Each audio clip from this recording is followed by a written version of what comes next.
morning, everyone. I am on, because I haven't used one of these for a month. So it is genuinely good to be back.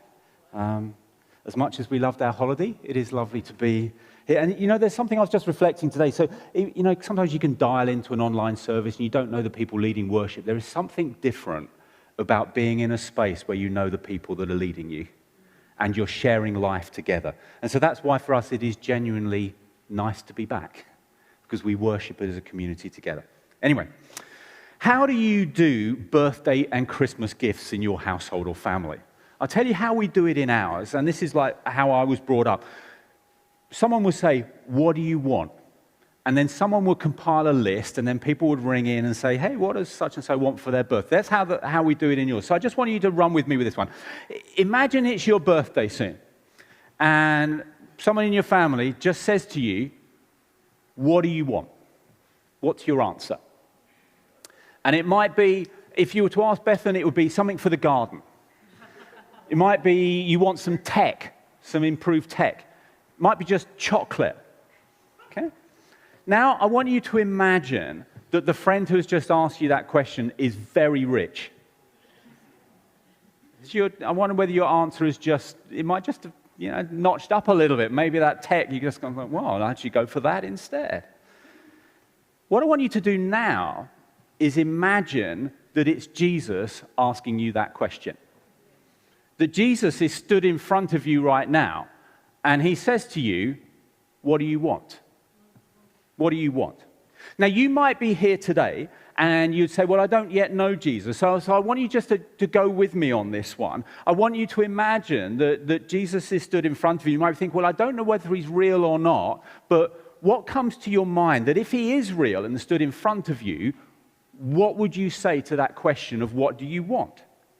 And I know that many of us here do know Jesus. We have a relationship with him. And so you all know that Jesus is actually here by his Spirit, and that he is stood in front of you asking, what do you want from him? What are you going to say to that question? So what I want us to think about today is, how might we answer that question well? How might we approach that question? If you have a Bible, could you turn to 1 Kings chapter 3? You might have a paper version. You might go on a gadget. It's in the Old Testament, the first half of the Bible. We're continuing our series, Growing in Prayer. And this summer, what we're doing is we're looking at a number of great prayers in the Old Testament. And there's a number of reasons these prayers are recorded for us, one of which is to help us to grow in prayer. Because very often they give us a framework that we can actually take for ourselves and use to kind of like as an aid to our prayers. And very simply, by prayer, I mean a conversation with God.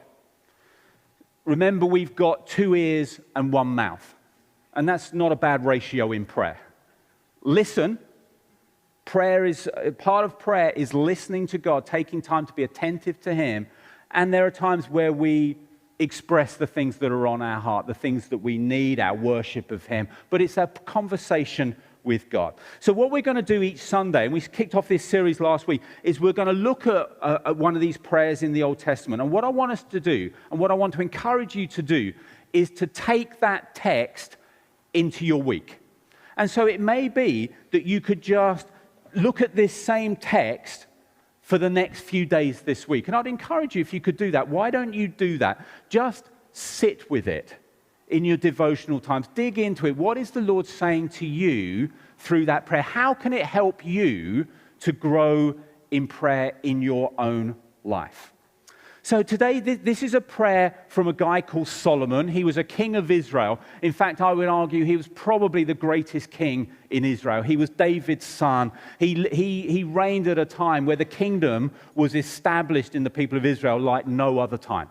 A remarkable reign. And this is the record of a prayer conversation that he had with God. So I'm going to read from verse 5 of 1 Kings 3. At Gibeon, the Lord appeared to Solomon during the night in a dream. And God said, "Ask for whatever you want me to give you." Solomon answered, you have shown great kindness to your servant, my father David, because he was faithful to you and righteous and upright in heart. You have continued this great kindness to him and have given him a son to sit on his throne this very day. Now, Lord, my God, you have made your servant king in place of my father David. But I am only a little child and do not know how to carry out my duties. Your servant is here among the people you have chosen, a great people too numerous to count or number. So give your servant a discerning heart to govern your people and to distinguish between right and wrong. For who is able to govern this great people of yours? The Lord was pleased that Solomon had asked for this. So God said to him, since you have asked for this, and not for long life or wealth for yourself, nor have you asked for the death of your enemies, but for discerning in administering justice, I will do what you have asked. I will give you a wise and discerning heart, so that there will never have been anyone like you, nor will there ever be. Moreover, I will give you what you have not asked for, both wealth and honor, so that in your lifetime you will have no equal among kings. And if you walk in obedience to me and keep my decrees and commands, as David your father did, I will give you a long life. Then Solomon awoke, and he realized it had been a dream. Powerful encounter with God, right? Amazing kind of this conversation that Solomon has with God. And I'm just going to divert off because this happened at night while Solomon was asleep. It happened in a dream. And this is just maybe one of the ways that God speaks to us is through dreams. There is a history through the Bible. People like Jacob in the Old Testament, Joseph, the guy with the multicolored coat, Gideon, Daniel. If you read the stories around the birth of Jesus, most of those people had profound dreams. And I'm not talking about the weird kind of dream where you're just sort of subconsciously processing the stuff of the day. These are divinely kind of given dreams where God breaks in and speaks to us. In my life, I can recall this once, maybe twice. And the one that I recall with the most clarity was when the Lord spoke to me so clearly about his calling on my life, around ministry and stuff like that, and specifically taking on the leadership of this church from Rick and Lulu. The Lord broke in the middle of the night, and I woke and I just remember it as clear as day. That's the kind of thing. And I mention that because I just sense one of the things that the Lord has for us this morning and that I would love to pray for some folk for is that the Lord would do that for us more and more. That he would speak to that, he would break into our sleep divinely and speak powerfully to us. So I'm just going to let that hang for a moment. But if that quickens with you, we would love to pray for that later. Okay, back to the text. Verse 5, God says to Solomon, ask for whatever you want me to give you. That is a pretty broad invitation, right? Pretty broad invitation. Ask whatever. Raises a question. Is this something the Lord says to each of us, or was it just for Solomon? And I want to suggest to us today, my belief is it's a question for us as well. And here's why. Here's a number of reasons why. It seems to me that Solomon is just one of many people in the Bible who were invited by God to ask for stuff. You'll see that through the pages of Scripture. Second reason, the Lord is a good, generous Father. Incredibly generous. And we're invited into a relationship with God as children. We're invited into family. And it just seems to me that it would be really odd if the most generous father ever didn't invite his kids to ask for stuff and didn't actually invite his kids to go pretty large in their requests. Third reason, James chapter 4 and verse 2 says that there are things that we don't have because we haven't asked God for them. And it feels to me that's a pretty, go for it. Ask for stuff that you don't have and ask God for it. Fourth reason, There are a number of examples in the gospel accounts where Jesus turned to people and said, what is it you want? What do you want me to do for you? And it seems to me that's exactly the same question that the Lord poses to Solomon in the text that we have read here. And the last reason that I want to share this morning, at the heart of what we call the Lord's Prayer, where the disciples come to Jesus and said, Lord, teach us how to pray. And Jesus says, okay. And he says, our Father who art in heaven, hallowed be your name. And then you get to a line, and he says to us, and says to disciples, pray this. Pray that God would give you your daily bread. In other words, every day, come to God and ask for what you need. It seems to me it's exactly the same question being extended here. Ask for whatever you want. Ask for whatever you want. So, I believe that the Lord says the same to us, that he asks the same question to us. And so, is this an invitation from the Lord to ask for absolutely anything? That's where the rubber hits the road, right? Is this an invitation? So, you've been wondering maybe, is it okay to ask God for a Ferrari? Let's just make this really is it okay to ask God for that 15-bedroom house with a swimming pool and home cinema? Is that okay? Is it okay to pray for that job that pays a £5 million annual salary? I'm just being real, right? Because we've all, I suspect, asked that kind of question. Is it okay to pray for that kind of stuff? Ask for whatever you want me to give you. What I want to just think about is, what is a good way to approach that question?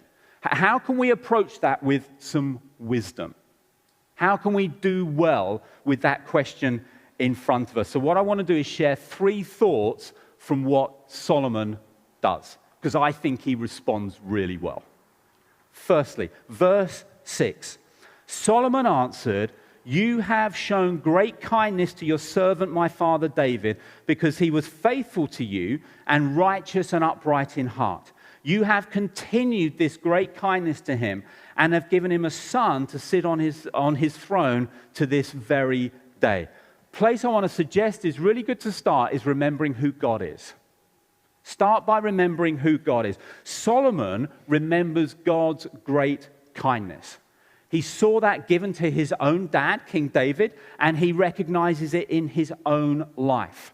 He recognizes that God is the author and giver of life. He reflects on, he's essentially saying, I'm here because you gave me as a gift to my dad. So he recognizes that God is the author and giver of life. And Solomon knows that he is now king of Israel because God had orchestrated things that way. God had put him on the throne.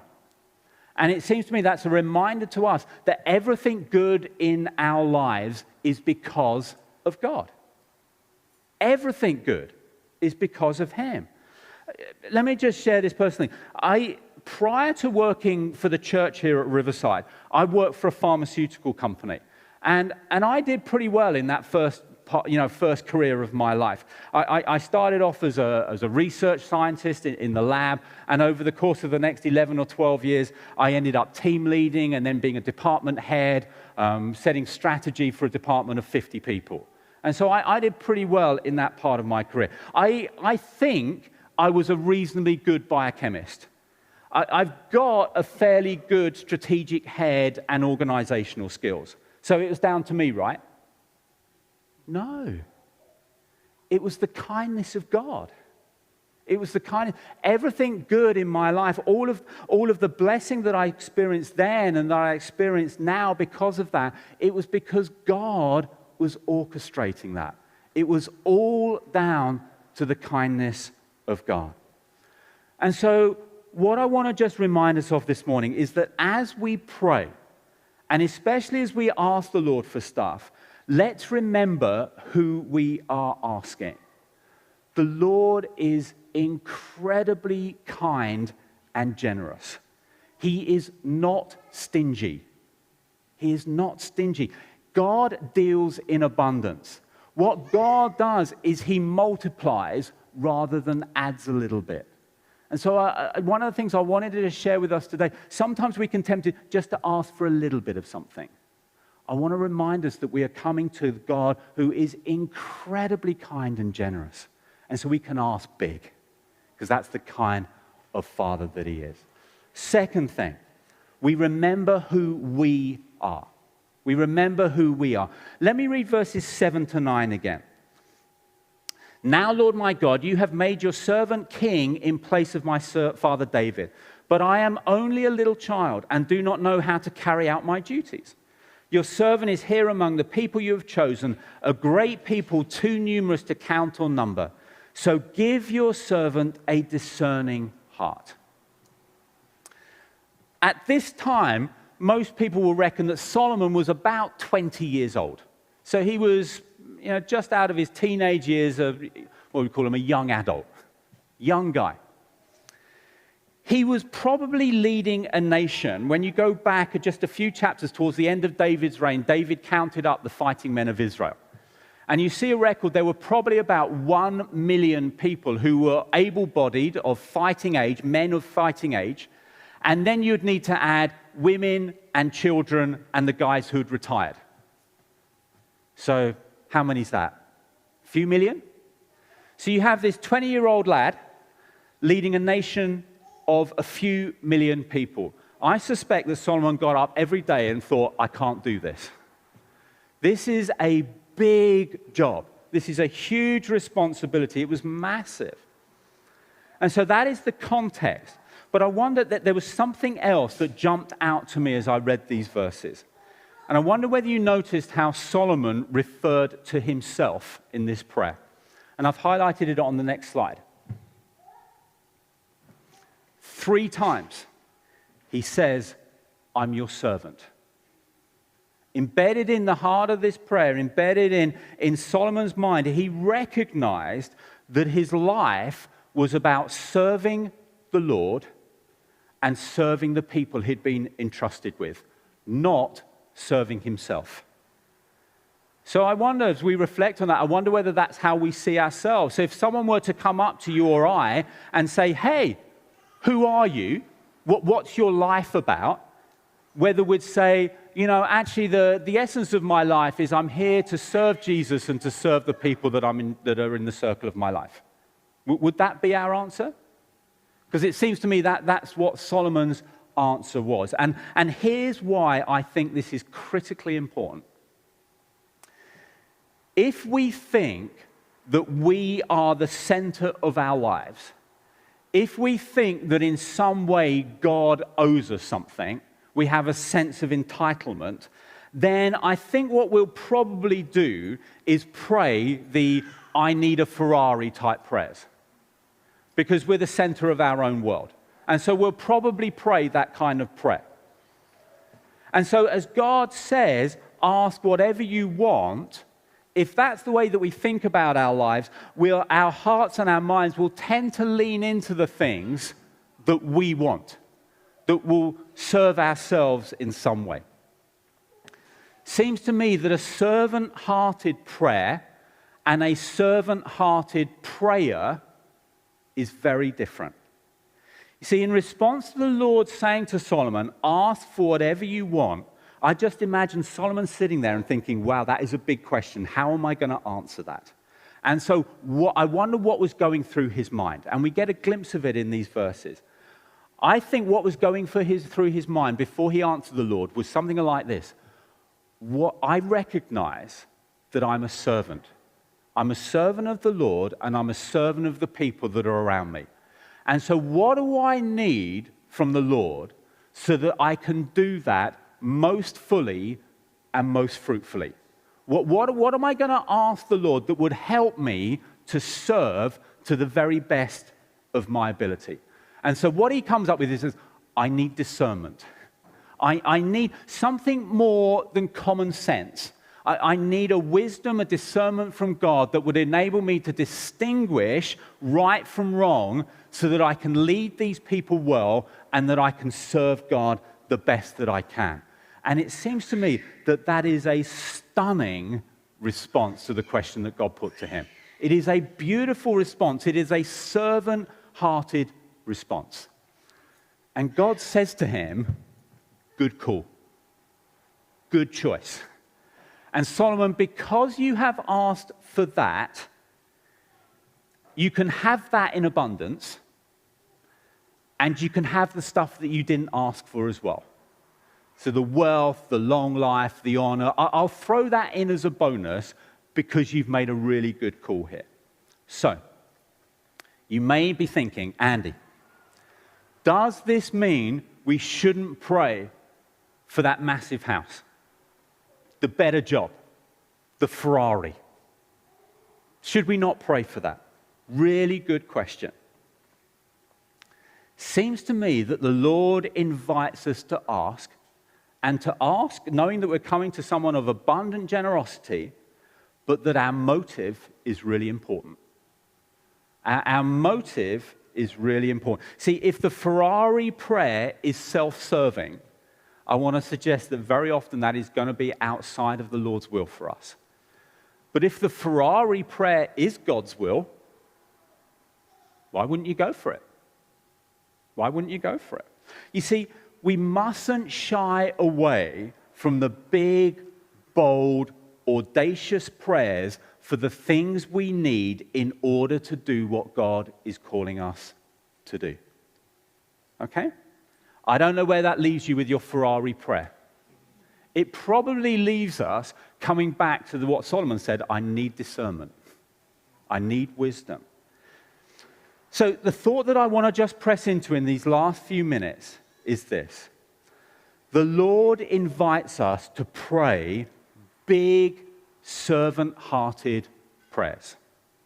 Big, servant-hearted prayers. So, what are you asking him for today? What are you asking him for? What do you need from the Lord to more fully and fruitfully serve Jesus and serve the people around you? What do you need from him today? And I want to invite us all into a space where we ask the Lord in our hearts and our minds, that things will come to us into our hearts and minds, and we would ask the Lord in this space, what do you need? Remember, the Lord standing in front of us and ask for whatever you want. And we're going to do that remembering that he is generous, that he is abundant, that we are serving him and we're serving the people around you. So what are you going to ask? What are you going to ask? There may be all sorts of things that come to mind today, but ask the Lord and be bold. And so what I want us to do, I want to encourage us to turn to this text, if you can, each day during this coming week. Sit with it, read it again and again. Remember who God is, remember our need of him, commit to being a servant, and then off the back of that, would you pray some big, servant-hearted prayers? Pray like that. What I want to do as I come in for a close, I want to share 3 things with us, some of the things that I think we can be praying for and that I sense the Lord wanted to release into some of our lives today. So I'm just going to share them out of that sort of prophetic sense of what I felt the Lord was speaking to us today. So 3 things. The first is wisdom. Just like Solomon asked. But this is more than common sense. This is more than just being smart. This is a divine gift, a divine discernment to act wisely and justly. And so, for some of you, maybe this is something that you've been asking the Lord for over recent days and weeks. You know, maybe there are situations that you're facing in your family, in your job, in your community, and you've been saying, Lord, I don't know what to do. I need wisdom. Maybe that's something that you resonate with. Maybe the Lord has been speaking to you today as we've looked at this story and you've thought, oh my goodness, I need just to be more divinely smart.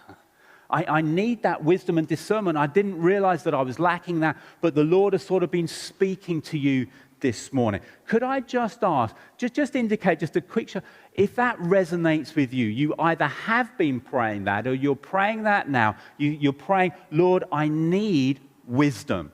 There's a situation I'm facing, I need wisdom. Could you just say, yeah, that's me? Okay, wonderful. Hold that. I would love us to pray for that in a few moments' time. The second thing I wanted to share is courage. A good response when the Lord says ask for anything is to pray for courage. You see, it seems to me that serving the people around us in the way that Jesus served them always takes some courage and boldness. I love that little video that we shared from Angie about, just connecting with her delivery driver. That takes a little bit of courage, right? Because most of us don't want to blow our cover. I'm a Christian, can I pray for you? It takes a bit of courage to go that place in a conversation. It takes some courage to pray for a colleague who's sick. It takes some courage to share our faith. Maybe you come across a homeless person. It takes a little boldness and courage to reach out to them and say, hey, how can I serve you today? So many contexts. Bringing peace to a neighborhood dispute is going to take some courage. For some of you, it's courage to step into something that you know the Lord has been speaking to you about, and maybe now is the time to take a step. Maybe when you heard Rob share about the Leadership College, you thought, that could be me. It's going to take a little bit of boldness and courage to step into the future that God has for us. And so again, I just want to ask, if you're somebody that's been praying for courage in a situation over the last few days and weeks, or you're sat here and I've just shared that and say, yeah, that's what I need. Could you just indicate again that that's a prayer that you've been praying? Lord, I need more boldness and courage. Okay? Wonderful. Thank you. Again, could you just hold that? Because I would love to pray for that in a moment. The third thing that I sensed the Lord wanted to release to us today was prophetic revelation. Prophetic revelation. This prayer conversation with Solomon happened in a dream. God broke in and spoke to him. And maybe that just quickens with you. So I've never had the Lord do that before. That's a great prayer to pray, isn't it? Lord, would you do that? I was reminded in the Gospel of John, chapter 5 and verse 19, Jesus said this. That he said that I only do what I see my Father doing. And it was this sense, if we're going to do what Jesus did, we need to live life the same way. We need to be the kind of people where part of our prayer life is, Lord, I need to know what you're doing in this room I've just walked into, in this meeting I've just landed in this supermarket. We're the kind of people that we're praying to the Lord, Lord, would you show me what you're doing here? And if there's a way that you want me to be involved in what you're doing, then my answer is yes. But I need you to show me. And that is a wonderful prayer. That is one of the ways that we can serve the Lord and serve the people around us. So maybe you're here today and you say, I would love to have that kind of Solomon dream experience. Or, as I say, there are multiple people in the Bible where the Lord broke into their lives in dreams and visions. Or maybe at the level of, there's a situation that you're facing and you know that you need to hear the Lord speak to you. Or you're just around life and you just want to have that sense that I need to know more of what God is doing in the different environments that I step into. If that's you, again, could you just indicate? Wonderful. Okay. I had a sense today that the Lord wanted to impart to us powerfully in answer to those prayers, because I actually believe that by putting our hands up, that is a prayer. Something has landed in our hearts and we've offered that back to the Lord as a prayer. And in response to those prayers, I've felt like the Lord wanted to meet us powerfully this morning.